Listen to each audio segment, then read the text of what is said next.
It's Terrific TV Tuesday, the only Tuesday TV segment that drops on a Monday. All right, Glennis. Woo! You know what time it is. I don't like Glennis. Well, that's what I'm going to be calling you from now on. You don't like lettuce? I don't like Glennis. It's time for Terrific TV Tuesday. We just don't need that intro anymore. Like, No, you know, just keep doing it. I do love the intro, so I'm going to play both. Yeah. I'll let you go, and I'm going to play that too. Play the intro. Yeah. It should be me saying it and then the intro plays. But maybe I need to come up with a new intro. I need to do a new one that's just my voice going, Terrific TV Tuesday. You'll still come in with the same. With the same thing. Yeah, I'll still do it. Oh, yeah, but it'll. In other words, we just get to ramble on about some television. You know what we need, though? What we actually need is for you to have, because this thing, I think, has it, the little podcast recorder. Sound effects? So we can listen to it. So then I know what's happened. Well, I've tried that, and it failed And it just miserably. failed, Yeah. Anyway, That's what we need. That's a behind the curtain conversation, and we'll definitely explore But that. anyway, let's talk about TV. What have you been watching this week, Glennis? Interesting. I tried a new show, Bennis. And Benish. I got about 15 minutes in, decided it wasn't for me. I don't think it was as funny as what everyone's saying. And it was the new Shane Gillis show, Tires. Have you I haven't seen or even heard heard that? of this, no. You know Shane Gillis, the comedian?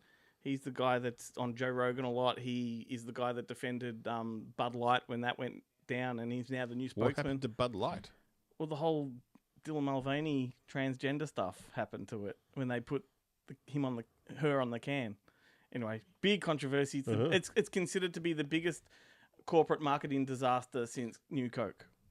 Go and look into it. It's fucking epic. And then Kid Rock got in trouble because he got out the machine gun and plowed down all the Bud Light, saying, we'll never drink this again. And Because they put a transgender person on the... you're going to have to go into it. It is such a complicated, complex thing. But Shane Gillis was the guy that he's kind of on the conservative side, but he's not. He's just a centrist, right?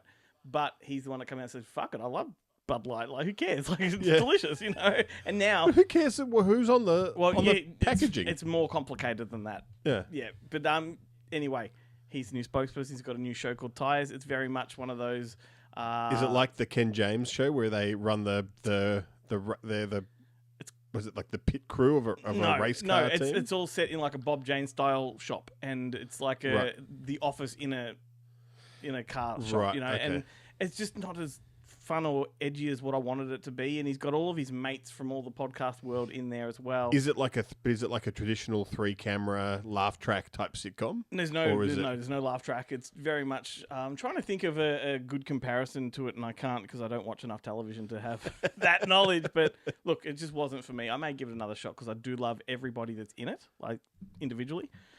So what I did, I found another documentary on, I think it's Netflix, called Dancing with the Devil, the 7M TikTok cult. Have you heard of this? This is one you will love. Is this one that you can watch while sitting on the toilet?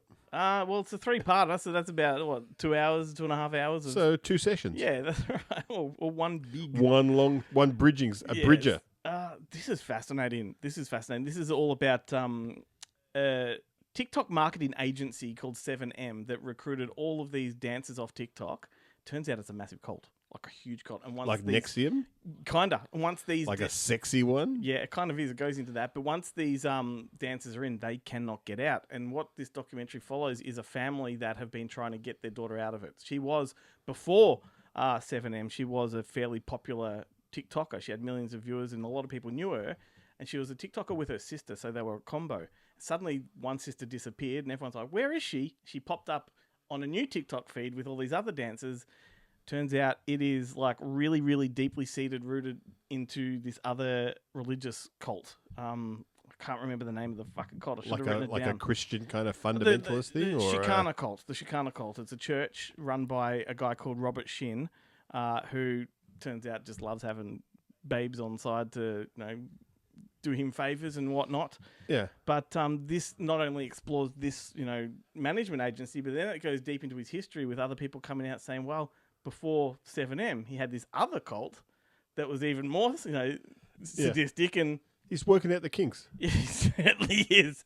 It's fascinating. Particularly... If first your cult doesn't succeed, try again, is the old saying. To give people an idea of how how dangerous TikTok can be. Like if you're really on the wrong side of it, or get that's- sucked into the machine. But it's amazing how TikTok is this weird thing, and social media is like all social media is, but TikTok is the most flagrant about it, where it's not just about the voyeurism of social media, but it's about the participation as well. Like everyone wants to be a TikTok star. I want to blow up on TikTok. Well, that's what he preyed on. That's what this guy preyed on, because it shows that after his previous venture sort of folded, he was looking for a new angle. Yeah, Discovered TikTok. the bit like how it's pretty easy to manipulate narcissists. Yep, 100. That's what it goes into. That's Just feed their ego, and they'll do anything you that's want. the entire gist of this show. Hang on a second. But fascinating. I'm gonna Well start a cult. worth a look. It's called Dancing for the Devil 7M TikTok cult. It's just mind blowing. Amazing. There you go. That's Amazing. it. That's what I've been watching. That's I haven't you watched watching? much else other than podcasts. Right on like the tubes. YouTube, yeah. So Yeah. trying to get myself into a little bit of fitness after just haven't been feeling too good about myself. So I got myself a treadmill, and I've been just on that watching fucking podcasts on Watching YouTube podcasts on the treadmill for an hour at a time, and you Nice. forget you're actually walking.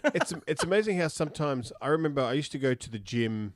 When I used to go to the gym a lot, I had a specific playlist because I needed the music to pump at a certain RPM Yeah. in order to get me going at the speed I wanted to go on the bike Yeah.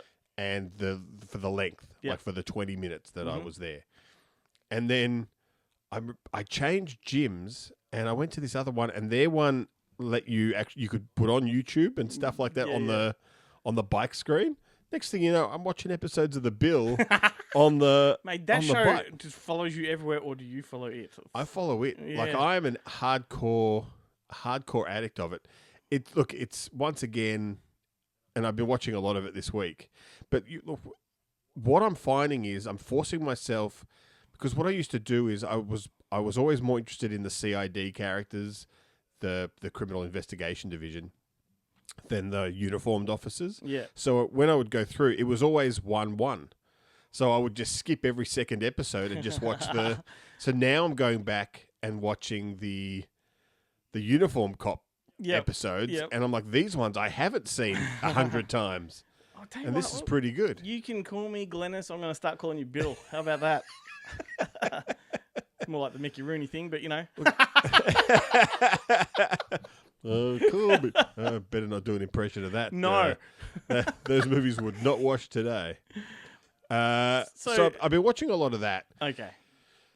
And look, I also went back because at the moment work has been pretty heavy, and I just haven't had it in me to, like sometimes you just don't feel like watching things that you haven't already seen and don't know. Although, look, that being said, earlier in the week I did it with movies, which is like usually it's the other way around. Yeah.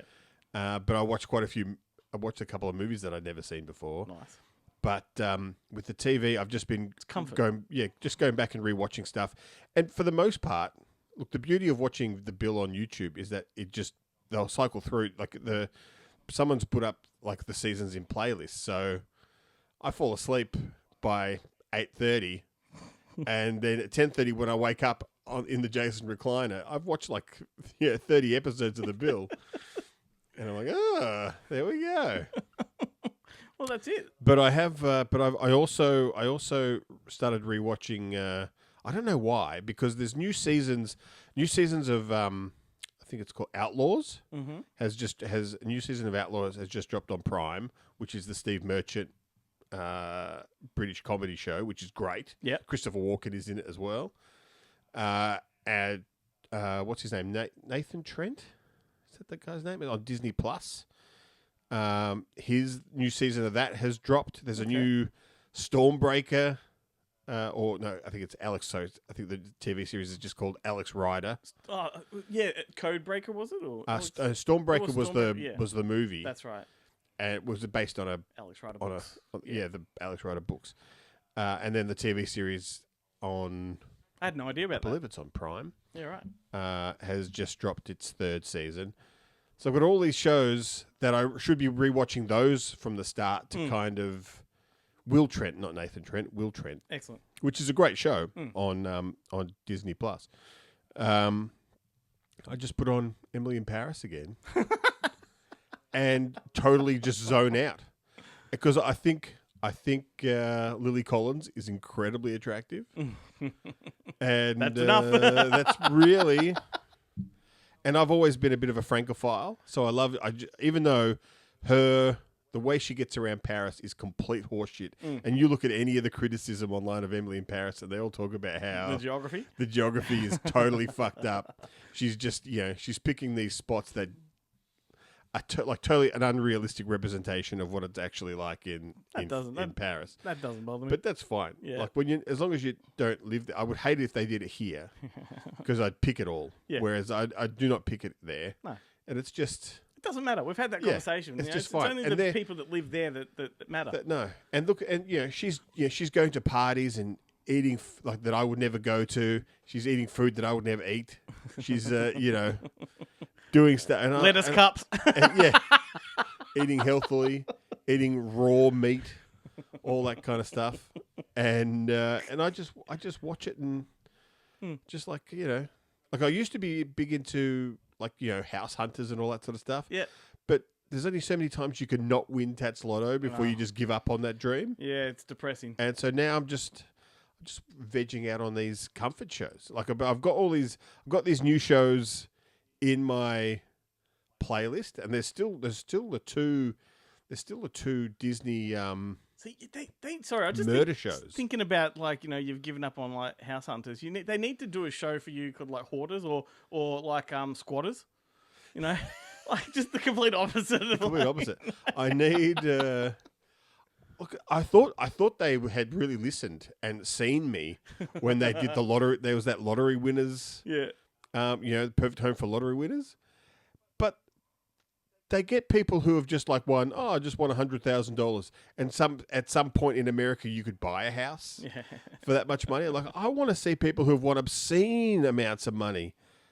Do you remember those things? Do you remember that like current affair news story of the guy that won the lottery on it, like won a top notch scratchy, and they got him to reenact it on camera, and he won it again? Yeah, son of a bitch. That's I want that to be me. You can't help but feel like that was rigged, right? Yeah, that's just what are the odds? Anyway, terrific TV Tuesday. Yeah, I think that's it. I think look, it's the long weekend this week. This coming up. Yeah, that's right. Well, we're still at the tail end of that long weekend today. Start that sentence again. I'm sure that I watched a lot more TV in the long weekend that's just gone. Post recording, pre dropping of this episode.